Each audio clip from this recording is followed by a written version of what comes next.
Naugatuck, but for also taking a chance on me. Coming from teaching to right to administration in the middle of the year is a pretty hard transition. Um, and I'm really appreciative that they're gonna trust or they're trusting me to do the position, and I hope that I'm able to win everybody over in here and more with what I am able to bring to the table. Besides teaching, I've had a lot of experience doing a lot of behavioral work with restorative practices and positive behavior interventions and supports from my position as a teacher, but also my position in Bridgeport.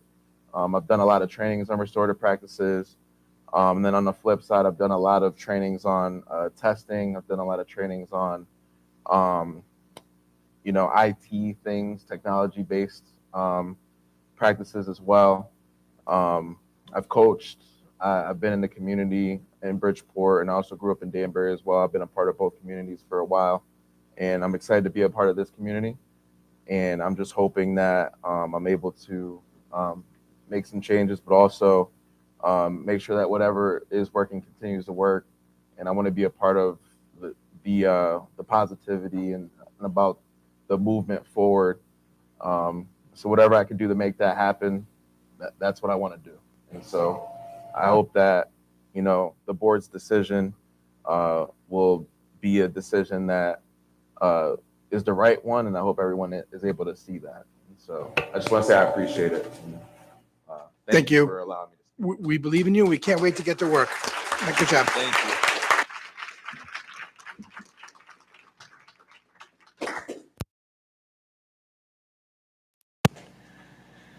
That brings us into our student recognition. So first,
So our leadership students have done a number of things, such as teaching lessons in our kindergarten classrooms.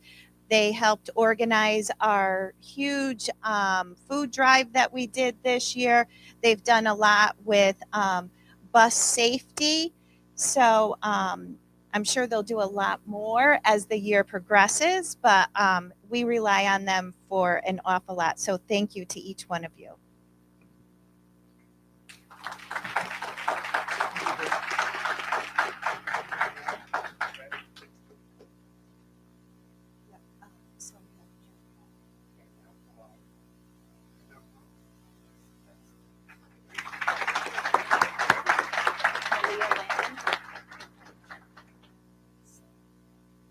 Oh, Noah's right here.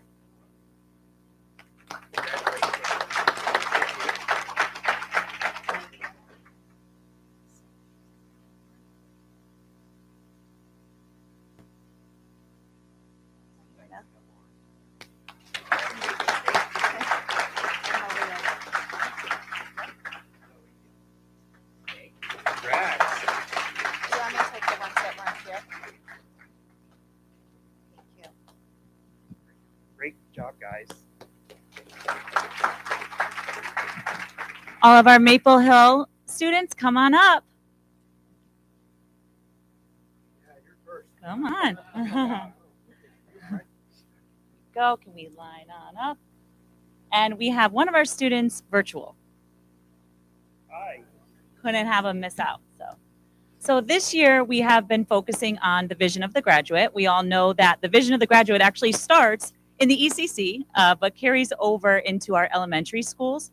And so each month we focus on a certain aspect. The month of October, we focused on being a responsible citizen. And so here before you tonight, you'll see what a responsible citizen looks like in kindergarten, first, second, third, and fourth grade. So let's start with kindergarten. Evelyn is our kindergarten representative, and we have a question that we want to ask Evelyn. We have some questions for each of our students. So Evelyn, how do you show that you are a responsible citizen? By staying on my spot safely and never giving up and doing my hard work. Awesome, Evelyn. And part of the vision of the graduate is working towards and thinking about the future and what you want to be as you get older and how you can contribute to the community. So we also have a question for all of our students. So Evelyn, what do you want to be when you grow up? A doctor.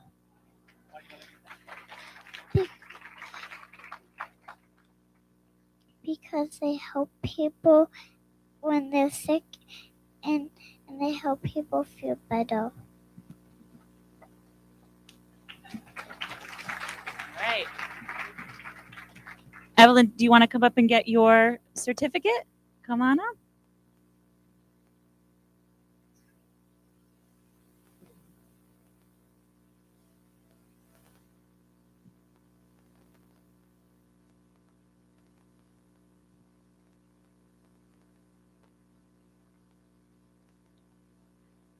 Great job, Evelyn. Okay. Up next, we have Michael. Michael is a first grade student. So Michael, step on up here. Michael, how do you show being a responsible citizen? I do my work in class. I help others with their work. I help others be safe. I am kind every day. Never give up. And Michael, what do you want to be when you grow up? I want to be a dad and a president because dads help others and presidents like to support others. Great job. Michael, go ahead and get your certificate. All right. And next up, we have our second grade representative. We have Peyton Barnes. Peyton's at home tonight. He wasn't feeling well today, but we want to make sure that we recognize him. So Peyton, are you ready? Yeah. All right. So Peyton, how do you show that you are a responsible citizen? I'm responsible by helping my friends. I listen to my teacher and raise my hand. I never give up. Awesome. And Peyton, what would you like to be when you grow up? I want to be an ice cream worker in high school. When I grow up, I want to be a corrections officer. And why do you want to be a corrections officer? So I can help people keep them safe. Awesome. Thank you so much. And up next, we have Riley. Riley, come on over. Riley, how do you show that you are a responsible citizen? I'm a responsible citizen by not talking when the teacher are talking. I also help my friends with their work. And Riley, what do you want to be when you grow up? I want to be a baseball player because it is fun and keeps me busy. And I want to be on the Yankees like my favorite player, Aaron Judge, and I want to be a catcher. Yes. The last question? Okay, do you want to get your certificate? Go ahead. Great job, Riley.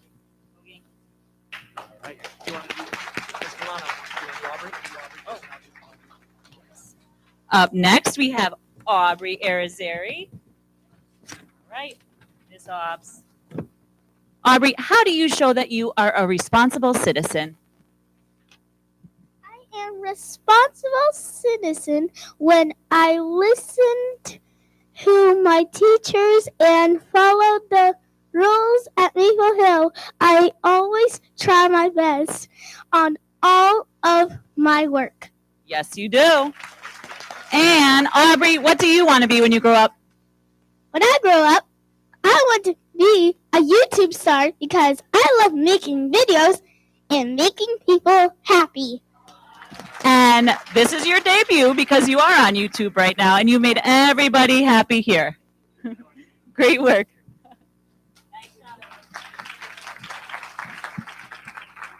And our final student recipient today is Mari Mayberry. So, Mari, come on front and center. So, Mari, how do you show that you are a responsible citizen? I am a responsible citizen by helping other kids get to where they want to go, and because I never give up on trying to make myself and other kids get to their goals and everything they want to do. My goal is to graduate as a responsible citizen and never give up.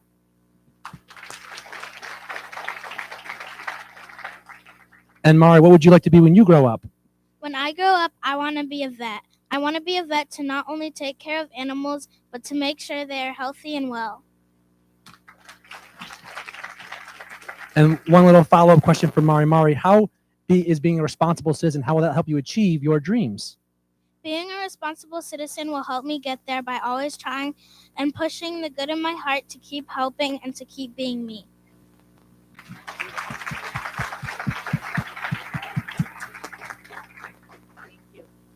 Parents, thank you so much for sharing.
Thank you, everyone, and congratulations to all the students.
Okay. If anyone wants to move up, feel free. Don't be, we're not scary.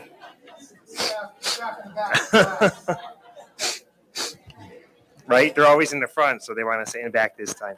It's okay.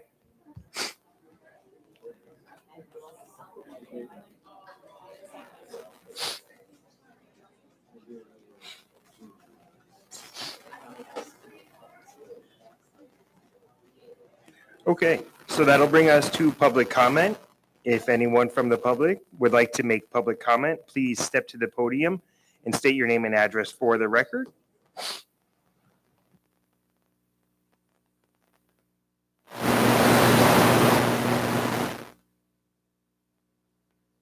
Hi. I'm tuning in for Jonathan's work. Couple of things. One, I just want to say that I was recently at the CABE conference. Marilyn and I made some good contacts while we were there, and which helped us a great deal with our community impact project that we continue to work on. And hopefully by next year sometime, end of first quarter, we'll have something to share with everyone. My second comment is, I don't know if anybody saw the article in the newspaper. It was about Waterbury schools. On November 28th, they rolled out a program called Say Something, Anonymous Reporting System. And it is through the Sandy Hook Foundation. And if you haven't looked into it, it might be something you might want to consider. So basically, if kids are being bullied, or even if staff sees something, they can report it through this system. It's completely anonymous. And then, the action can get taken as they see fit. So I think this is a pretty worthwhile program. And there are several other schools that are also involved in this program as well. So it might be something that we in our district might want to look into. Thank you. Thank you.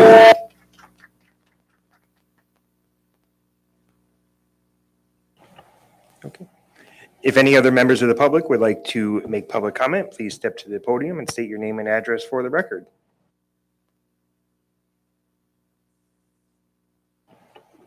And I'll do one last call for public comment. Seeing none, we'll go into the superintendent's report, and I'll turn it over to Superintendent Montini. Great, and I will in turn turn it over to two excellent principals, Kathy Taylor at Hopbrook Elementary School and Ms. Lisa Romano from Maple Hill Elementary School. Please come to the podium and share the presentation that you developed for the board today. And Zach, my goodness, excuse me, Zach, right? Inclusivity is important. Zach Monroe, assistant principal at Maple Hill Elementary School as well. Okay. Tough act to follow those kiddos. Good evening, Mayor Hess, Chairman Lickey, Vice Chair O'Donnell, honorable board members, student representatives, Assistant Superintendent Cooney, and Superintendent Montini. I think I speak on behalf of Kathy Taylor and Zach Monroe when we say thank you for allowing us to be here tonight to speak about our schools and all the incredible things that are happening there. There's a lot of commonalities, but there's also a lot of things that make us very unique.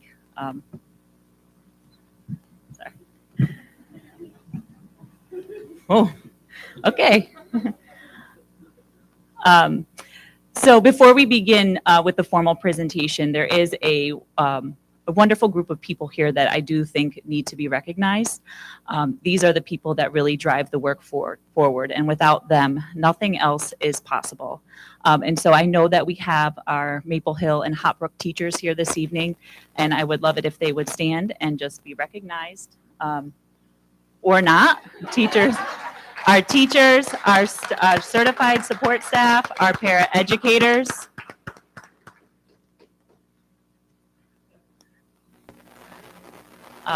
They are the one thing that I know just in my short time here in Naugatuck Public Schools that we talk about a lot of things that students have lost during the pandemic, but I know for sure that students never lost a teacher, a paraeducator, a support staff that truly cared about them the entire time. And so I think that's something that's very special.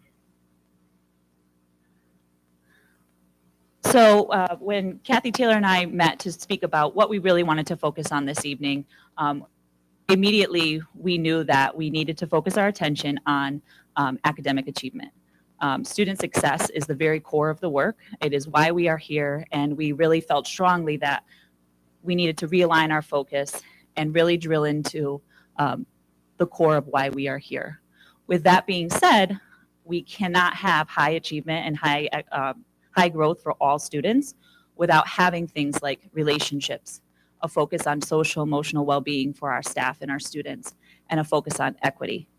We know that the negative impacts of student anger, student frustration, student anxiety, students not being liked, those have implications that negatively impact student achievement.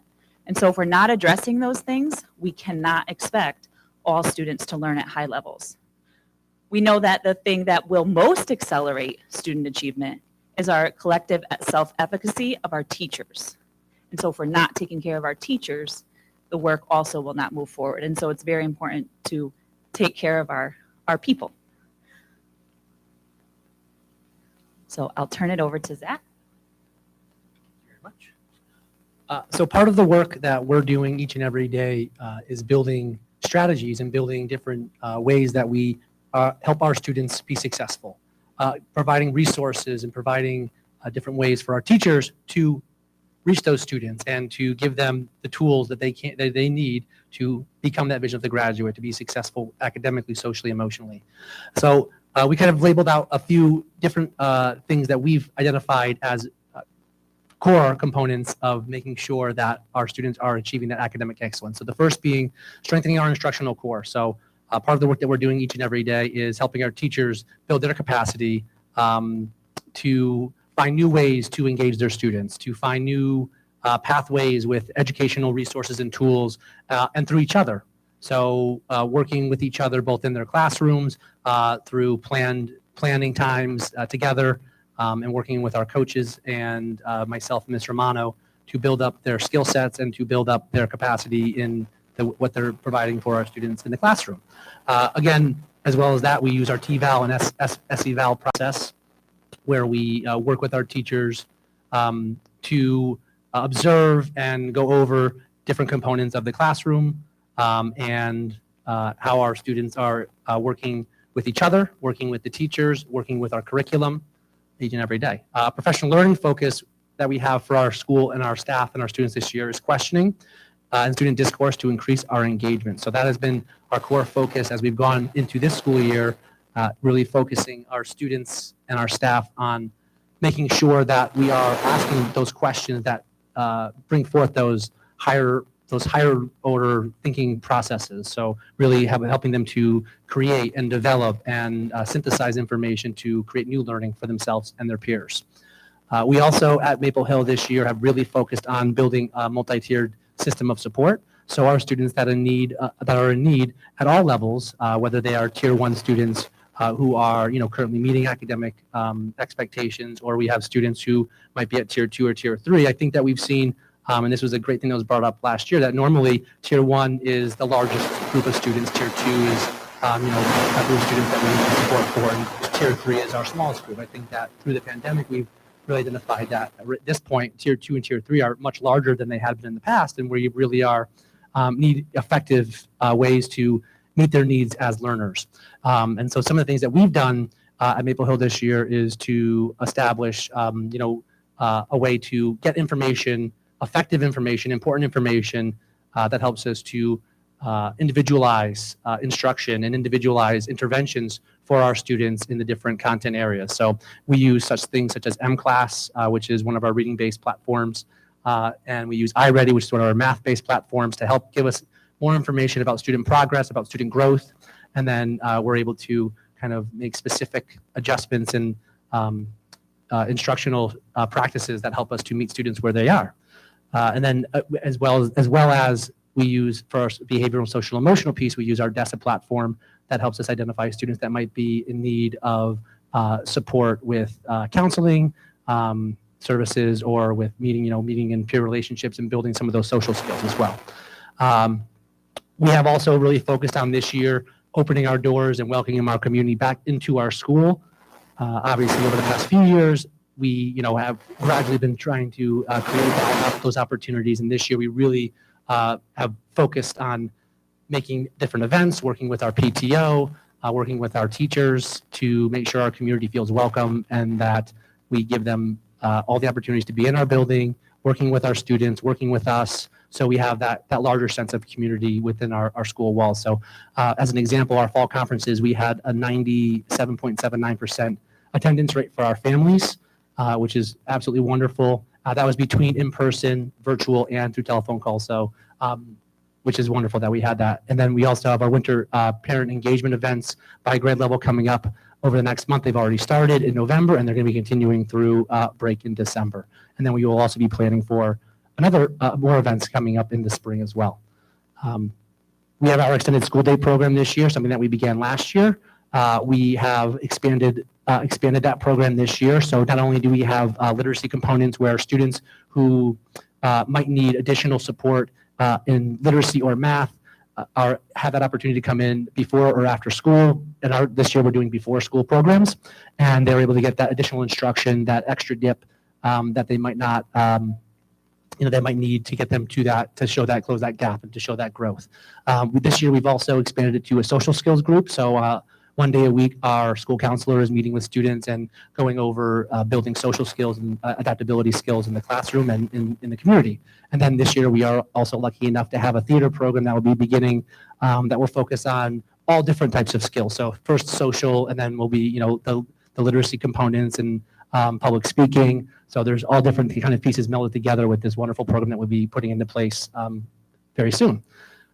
We have individualized instructive via adaptive programs. So one of the things that we're really lucky to have is through the district is different programs that we can use for any student, that we have opportunities for all of our students to engage in learning through these different platforms. So some of them we have this year, we have Varsity Tutors, we have Amira, Lexia, and iReady. All those different platforms allow us to find new ways and engaging ways to work with students and for them to be learning. And then finally, we have that equity mindset at Maple Hill. As a very diverse school community, we have high expectations for all of our students. And we make sure that, that includes any of our students with disabilities, English language learners, economically disadvantaged students, and anyone that would be a racial, ethnic minority. We make sure that every single student at Maple Hill feels like they are part of a bigger community, a bigger purpose, and a family. So that's our focus and our goal each and every day. So I know that Mrs. Romano will come and talk about some of the indicators that we have for success as part of that. Thank you. So we have all these great goals, and we need a way to measure them. And when we're looking at student achievement, the main thing we are also looking at is student growth. It's not just about proficiency, it's about how our students are growing over the course of a school year. And to do that, we look at multiple assessments. So not one assessment is going to tell us everything that we need to know about a student. If we're looking at the whole child, we have to look at their social emotional learning, state summative assessment scores, progress monitoring, and also district-wide assessments. All of that goes into trying to understand the capabilities of a student.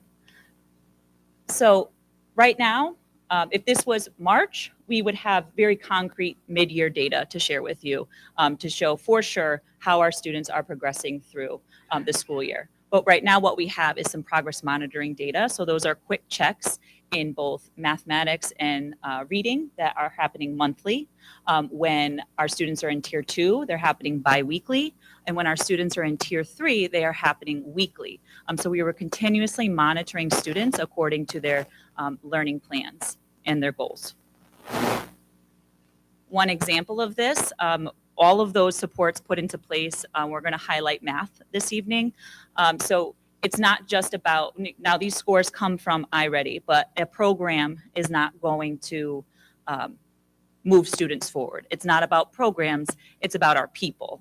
And so that is all of our people, our teachers, our interventionists, our parent educators, our certified support staff, our school nurses, custodians, it takes a village. So as we go back to our focus, we are working to strengthen that instructional core for tier 1. So kindergarten, of course, has the new illustrative mathematics curriculum. In 1 through 4, we are still using Envisions. That professional learning is focused on problem solving, questioning, and student discourse. And that's really going to help prepare our grades 1 through 4 teachers, because that's the shift that that we are seeing when we're moving towards IM. It's very problem-based and very focused on student discourse and questioning. So we're preparing our teachers, but also improving instruction this year. So the PLCs we've been using to plan and review data points. And then we also have our MTSS. So students in mathematics are receiving tier 2 and tier 3 math intervention. And then also we have our adaptive programs, which gives you that home connection too, because students can use these programs at home. And just for an example, so this school year so far, Maple Hill students have passed, not just taken, passed 8,730 lessons on iReady, most of that time being at home. And then our average pass rate is 90%. So of the lessons they are attempting, they are passing 90% of them. And those lessons are at their individual instructional levels. We're striving for 45 minutes each week again, we challenged our parents with that, and they took that right on. And so a large part of this work happens at home, and we want to thank our parents for being able to support us in that. One indicator of success here, so iReady sets a goal for each student. They give a student a number of how much they're supposed to grow by the end of the school year. So say the number is, they have to grow 28 points. Throughout the year, we progress monitor to see how far we have made, the progress we've made towards that goal. So as of November, when we took our first progress monitoring assessment for iReady, around 23% of our students had already shown that year's growth. Now, this is just a quick dipstick. We will have a clearer picture come mid-year, but this data looks promising for our students. There's also a stretch growth goal, so students that go beyond that year's growth at the November progress monitoring point, just about 7-8% of our students had met that stretch growth at that progress monitoring point. So we are very excited to see all the fruits of our labor come January, because there's just nowhere to go but up. So I am 100% confident that we will be there.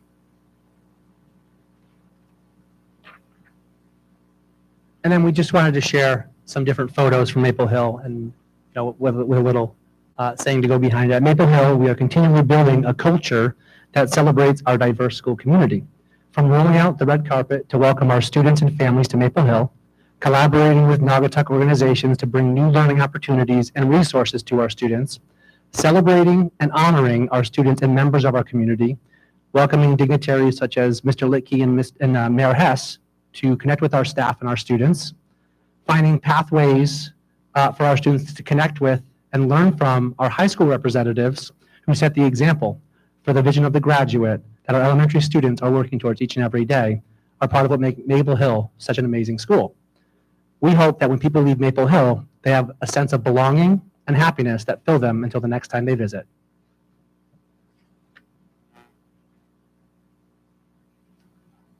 Good evening. I am going to share some information about Hopbrook School.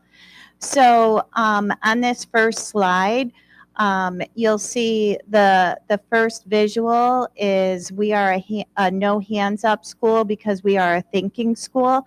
So we try to have all of our students thinking in the classroom and expect everyone to be thinking of the responses. So typically in a classroom, you'll have a few students who will be the first ones to raise their hand all the time. And we want to make sure that all of our students have an opportunity to think of a response and have an opportunity to respond. So that's why we say we are a no hands up school. Our students have done a few things so far this year to help our community.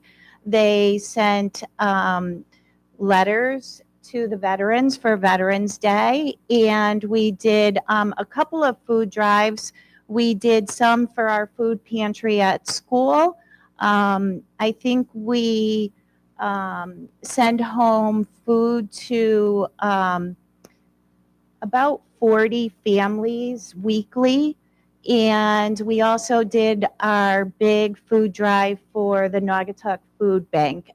We were very happy to bring that back. We haven't done it in a number of years because of COVID.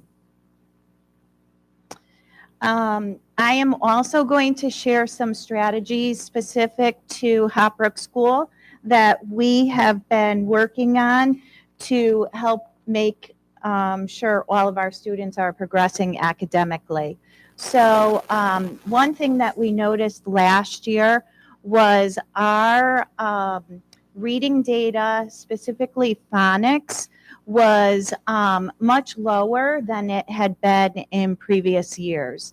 So our reading coach trained all of our teachers how to do explicit phonics instruction from kindergarten all the way through 4th grade. And we have been doing 30 minutes of explicit phonics instruction in all of our classrooms last year and this year. Another thing that we brought back was a very specific academic schedule. So in years past, we would say to teachers, teach math for 60 minutes, teach ELA for 90 minutes. We, our coaches and myself, sat down and really mapped out the day for our teachers and gave them very specific times to teach the various subjects. And one thing that we noticed was we had a lot of students coming and going throughout the day in the classrooms, and teachers were trying to constantly bring students back up to speed when they had missed instruction. So with this very specific schedule, it helps with our support staff and interventionists pulling students out at very specific times. We also have done a lot of work around our professional learning communities. Each week, our teachers meet with the math coach once a week. They meet with the reading specialist. And we also have an additional PLC, a new teacher PLC. So we have a number of new teachers in the building.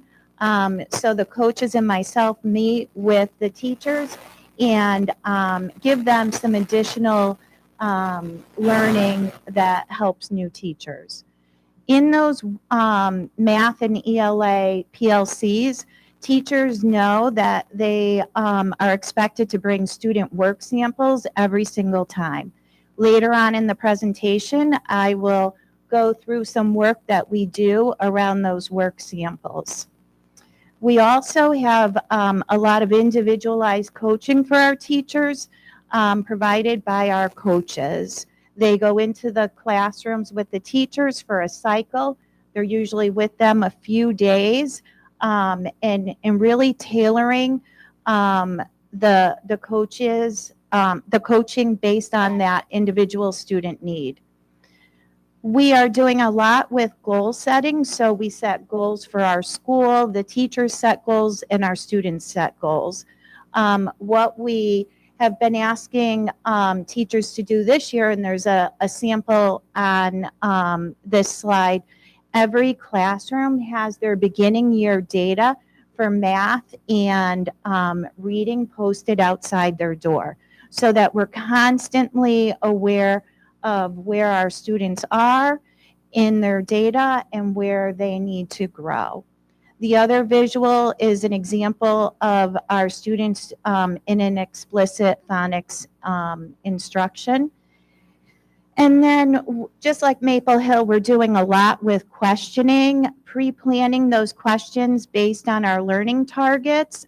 And through the work of Clark that the district provides us has helped a lot.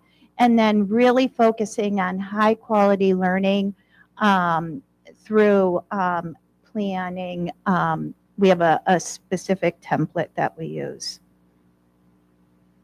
So this is what we do in PLC each week. So this is an example of a math PLC. It was a kindergarten team. The students, the skill was comparing. They look at the competencies, make sure that they're very aware of what students need to do in those different indicators. And then they go through the work samples and they write the students' names in those 3 columns. Students that have mastered, who are close to mastering the lesson, and students that will need intervention. Then once they have completed that, they think about the strengths that the students exhibited in that particular lesson and the obstacles or misconceptions. Then this, I think, is the most important part, the next steps.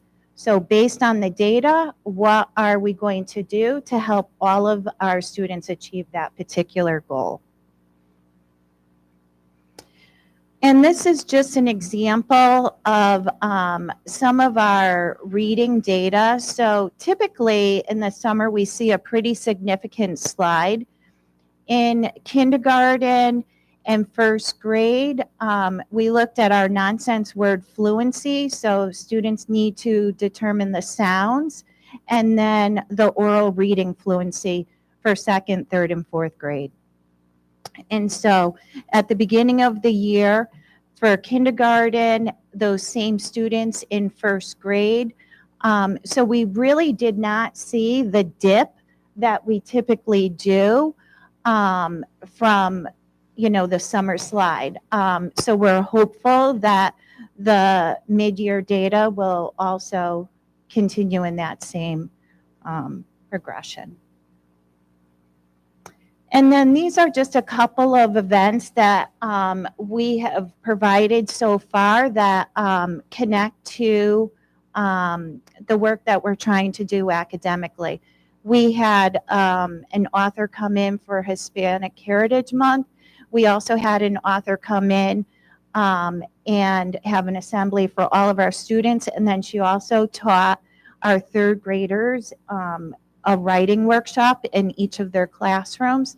And then we had our escape room that our coaches planned and created the whole thing.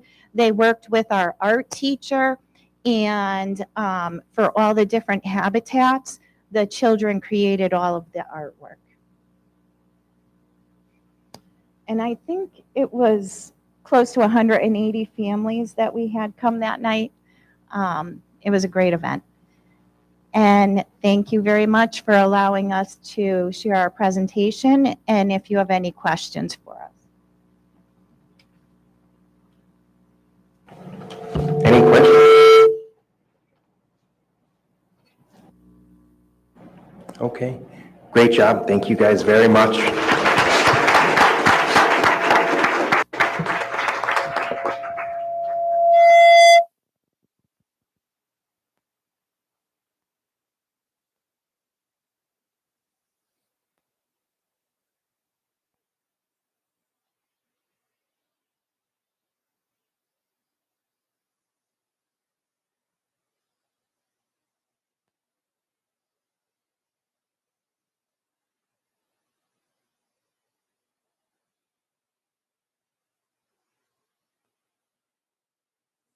Quality, rigorous learning experiences so that they may grow.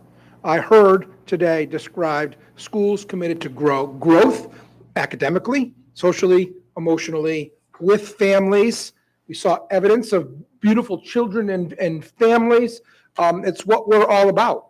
We're also about community. And we know that we all work vicariously through our wonderful staff. And it was so amazing to see the teachers and staff here today to be supportive of their leaders. It speaks to how everyone collectively owns that growth, and we work so hard to support our students and our families and their achievement. And that is a really special thing of which to be a part. And I can tell you that my favorite part every week is being in your classrooms, seeing the great work that you do. I'll speak for Mrs. Cooney as well. It's her favorite as well. And seeing the great work that you're doing each and every day. We don't have easy jobs. We'll never be satisfied until we have 100% achieving way up here. And you're the group that I love to work with every day. And I know that we won't stop until we do that. So continuous improvement in all we do. A great big thank you to you all.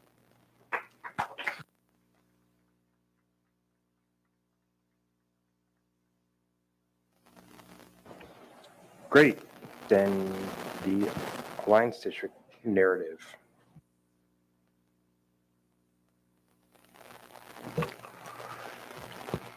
Great, Mr. Chair, thank you very much. So what I have for you is called the Alliance District Narrative. And basically you know that we are all an Alliance District. There's now 36 Alliance Districts. Started as 30 Alliance Districts some years ago. Well, I would say maybe 11 or 12 years ago. Well, I think it's 2014. No, perhaps. No, 2014 was the new data. Right before I became the assistant superintendent, which would be about 11 years ago. So this bulletin, this narrative essentially is the collective efforts of the superintendents that work together. We meet a few times a year, share strategies, et cetera. And I don't know if you are all aware of this, but the 36 Alliance districts of the 168 districts serve 44% of Connecticut's school children. More than 64% of Connecticut's students of color. 66% of low-income students, and 77% of Connecticut's English learners. The communities that are the Alliance districts are communities in need of support as reflected by a number of economic indicators, including but not limited to per capita income, the grand list per capita, mill rates, families receiving temporary family assistance program benefits, and unemployment rates. Since 2015, which was the change in the data, so we have a consistent and reliable point of comparison, Alliance District improvement has outperformed or outpaced non-Alliance districts, not performance and growth. So we don't have the same level of performance in terms of 80% of folks meeting the standard, et cetera, but the growth has outperformed. What I think is important to highlight, and it's one of the reasons for the purpose of this narrative is to inform and support legislation, is that Alliance districts educate students with approximately 2,400 less per pupil than in 2021 than non-Alliance districts. So you have they're in the neediest communities with students who are in need based on the aforementioned factors, but we spend $2,400 less. That's inclusive of the Alliance grant. That's all spending. So despite the investment of the Alliance grant dollars, which essentially is supposed to be support for those communities and an equalizer, if you will, or at least a measure of equity, the Alliance districts, the non-Alliance districts still spend over $1 billion more than the Alliance districts. Now, of course, it's not 50-50, it's 44%, but it's still a lot of money, even if you did the proportion. So what do we need? We basically need to continue to have the Connecticut leaders advocate, and we need to advocate for the legislature to continue funding the Alliance districts, continue the phase-in approach to the increase in ECS and other bills that are supportive of the Alliance district. I'll be meeting with our local decision makers in the coming months to support efforts to support the phase-in, including a bill that might accelerate the phase-in again. Did not pass last year. They're going to start again this year. I'll meet, and once I do, we'll ask you to do the same or to support it when you're out in the community and you see some of our local elected officials. One of the things that collectively the Alliance districts are pursuing, and we think that the state should invest in the Alliance districts by providing universal preschool in those communities. We understand that I see the preschool director, our wonderful leader out there with a big nod. I think it's a large undertaking to do it for an entire state.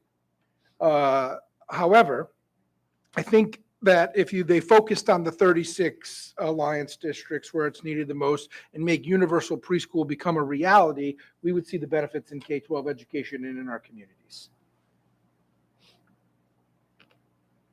So if you scroll to the next page, please, Mrs. Cooney, these are the graphs that basically point out that in 14-15 to 18-19, Alliance districts had about a 1.5% increase of growth in ELA as compared to 0.8 in regards to the non-Alliance, and 1% reduction in chronically absent, while non-Alliance were relatively flat. Again, we're Alliance districts for a reason. I'm not trying to say that our performance is the same as some of the affluent communities, but Alliance districts are outgrowing during that time, which is what our focus is. So I share this narrative with you so that you know some of the facts that pertain both to the constitution of the Alliance districts collectively, and that we're advocating for the continued funding and universal preschool.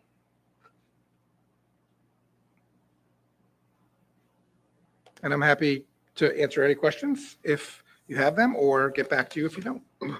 Just a comment. On the town side, when we have issues with the state, we bring our legislative delegation in and beat it into their heads how important it is. I think we should do the same thing on the Alliance District issues and make them understand the facts, how important it is, and fight for it, and then check a scorecard and see how they do, because in the past, it's not been good. So we can improve dramatically there. Agreed.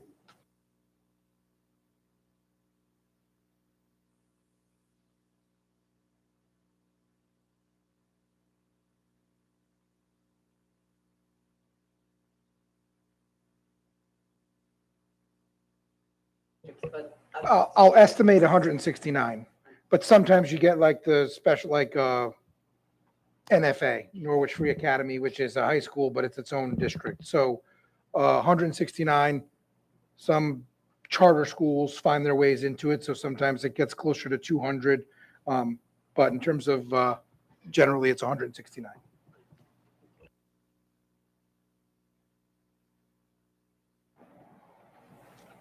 Okay. Thank you very much, Superintendent Montini. That brings us into our monthly reports, and we start with our student rep report. I will turn it over to Josephine and Ruby.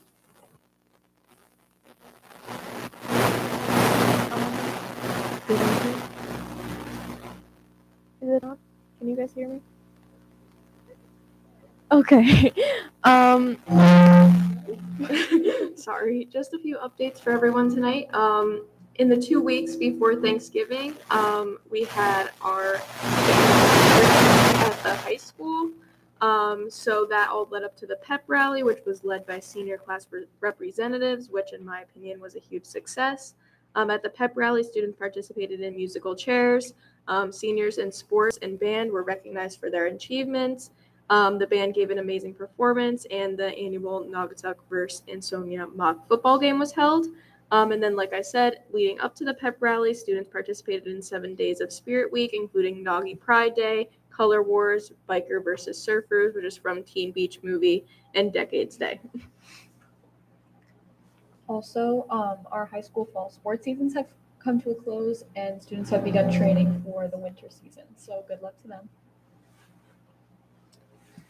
This Monday, an advisory this past Monday, all students completed an anonymous attitudes and behaviors survey that asked a couple hundred questions about lifestyle, social and emotional questions. So that anonymous data is being collected by Naugatuck Youth Services.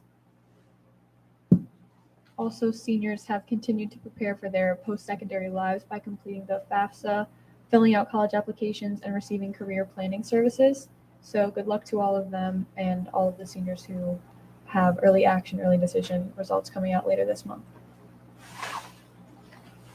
And finally, PSAT results came out this week. So students who participated in the PSAT in October received their scores on Tuesday, which provided guidance and practice for the next test in spring. For juniors, they will be taking the SAT in the spring, and then the other grades will be taking the PSAT again. So it's good baseline to have. So thank you, everyone. I have a question. What's Bikers versus Surfers Day? So I've actually never seen Teen Beach Movie, but it is a Disney Channel original movie starring Ross Lynch, I believe. It's basically like a Grease West Side Story kind of spoof thing. So there's like two sides, bikers and surfers. So you could choose to dress up as whatever you wanted for the Spirit Week day. Awesome. Thank you, guys. Okay, so we'll move on to our facility use report. Any questions on the facility use report?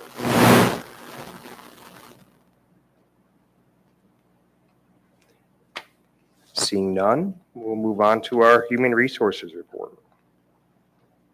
Any questions on our HR report? I don't have a question, but I'd like to make a comment. How disappointed I was well, I had heard it before. We were already notified, but that we lost our associate principal, second associate principal, female, and that we need to do a better job of retaining these principals. We've got our program set for DEI, and I'm not saying it was a racial thing or anything like that, but DEI is not just racial. It's equity across the board, female, male, Hispanic, whatever, disability, non-disability. We have to do a better job of retaining our associate principals or just our principals, our assistant principals. We need to build better relationships. That's all I've got to say. Thank you for those comments. Any other comments? Seeing none, that brings us to our enrollment report. Any questions on the enrollment report?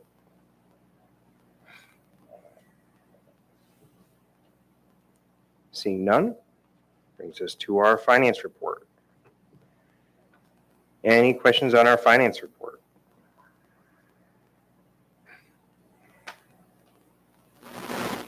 Seeing none, we'll move on to the fire drill report. Any questions on the fire drill report? It's me again. There are quite a few spaces for November of schools that did not have drills. What happens with that? No, Who are they accountable to everybody had the appropriate number of drills. for November? Yep. How about the crisis? They don't all have to do that? No, Oh, okay. no. They have to do two. So the beginning of the year, they have to do two, and then every month they have to do one. So they do one or the other. Oh, okay. You can only count three. Three of the drills must be crisis throughout the year. Mhm. Okay. Yep. Thank you. Thank you.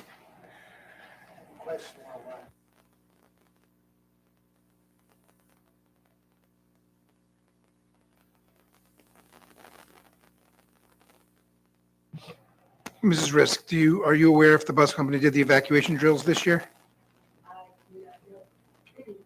I do not know yet, but I will find out. Thank you. That brings us to old business. And it brings us to our policies that we had our first reads last month. So if anyone has any questions on these during the motions, is going to bring those questions up. So could I have a motion to approve BOE policy 3149, use of private technology devices by students as proposed? We have a motion by Ms. Grant. Do we have a second? Second. And a second by Mr. Solozzi. Any discussion? Seeing none, all those in favor? Any opposed? And any abstentions? That motion passes. Okay, then I have a motion to approve BOE policy 6820, parent-teacher communication, and 6820R, administrative regulations as proposed. We have a motion by Mr. Scully. Do we have a second? And a second by Ms. O'Donnell. Any discussion? Yes, Ms. Gallo. I just want to ask, I see that we have new forms and different things so that students can report different incidences. How do we make sure that students know where those forms are, and how do we know that who helps them with those forms? Because really nobody sits down and does that on their own. So I just want to make sure that we have that kind of procedure in place. So generally, it would be in the handbook, but a form like this now won't be in a handbook, and we can embed it in electronically. Okay. Really, it would be whomever the trusted adult is. Counselors would have access to the forms, but when it comes to procedures and like this, we like to get it at the beginning of the year, get them embedded in the handbook, so that everybody has it at the beginning of the year. So in a situation like this, it'll get incorporated into an upcoming advisory. So we let people know that something new was developed, Okay. where it lives, and who they should go to if they need any support. Okay. I mean, great. even though the form didn't exist on its own because the law now makes you space it out. They used to use the other form. So there's still a practice of who you go to if you need help with this particular topic. Okay. Thank you. Any other questions? Seeing none, all those in favor? Any opposed? And any abstentions? That motion passes. Can I then have a motion to approve BOE policy 5600R, Form 3, Notice of Sexual Harassment Allegations, student to student, as proposed? We have a motion by Ms. Gallo. Do we have a second? And a second by Ms. Grant. Any discussion? Seeing none, all those in favor? Any opposed? And any abstentions? That motion passes. Can I then have a motion to approve BOE Policy 2500, Retention of Electronic Records and Information, and 2500R, the Administrative Regulations, as proposed? We have a motion by Ms. Gallo. Do we have a second? Second. And a second by Mr. Solozzi. Any discussion? Seeing none, all those in favor? Any opposed? And any abstentions? That motion passes. That brings us to new business. Could I have a motion to approve the agreement between the Naugatuck Board of Education and the Naugatuck Non-Certified Employees Union for the period 2022 through 2025? We have a motion by Ms. Grant and a second by Ms. O'Donnell. Any discussion? Seeing none, all those in favor? Any opposed? And any abstentions? That motion passes. That brings us to approval of the minutes. Could I have a motion to approve the minutes of the November 10th, 2022 regular monthly Board of Education meeting? We have a motion by Mr. Scully. Do we have a second? Second. And a second by Ms. O'Donnell. Any discussion? Seeing none, all those in favor? Any opposed? And any abstentions? That motion passes, noting that Mr. Solozzi abstains. That brings us to board communications. Does any member have any communications they'd like to offer? Communications. Well, I'll just say that Ms. Dorothy mentioned that the convention, the Cape Convention, it was well attended. A lot of us here from the board went. It was great being able to fellowship with folks outside of the boardroom. And Mr. Montini was there also. He was acknowledged. And there were a lot of great workshops, really, really great workshop. A lot of the things that we're already doing in the district.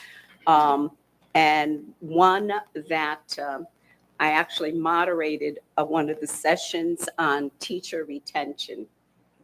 And we have talked about that here in the district, and we have been working on it. And CABE is very knowledgeable about it, and if we need any guidance, they have all the folks. So quite a few things that we need to think about and contemplate and take advantage of. It was a good session. Yes, I agree. It was a great conference, good sessions. A number of us got to attend, so it was a good learning experience and good to be with our fellow board members. So then that'll bring us to the budget. Oh, okay. So then we'll table the next communication, the budget development calendar, but essentially the budget process is going to be starting soon. Yes. Yes. So, warning. We'll be reaching out to the finance chair, yes. Yep. Sounds good. So then that brings us to adjournment. Before our adjournment, right, this is our last meeting before the holidays, so I just want to say happy holidays to everyone. Hope you have a good holiday, whatever you celebrate, and a good new year. Wish you all the best. Can I have a motion to adjourn? We have a motion by Ms. Gallo and a second by Ms. O'Donnell. All in favor? Any opposed? We're adjourned.